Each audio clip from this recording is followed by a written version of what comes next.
maksimum 50 milliongacha beramiz.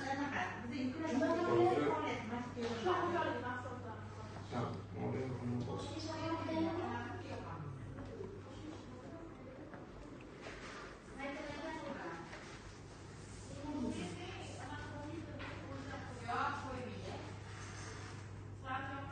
moliyaviy ko'magimiz ham bor. Moliyaviy ko'magimiz 29%. Bu ham bizning 3 milliongacha beriladi.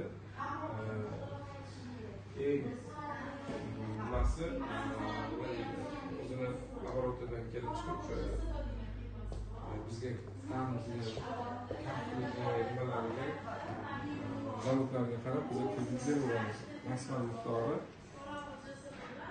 300 milliongacha, faqat bu birinchi yilda 100 milliongacha beramiz. O'zimiz mas'ullarga ham beramiz. Faqat o'sha moliyaviy ko'makda o'sha zavodga qo'yib bersa bo'ladi.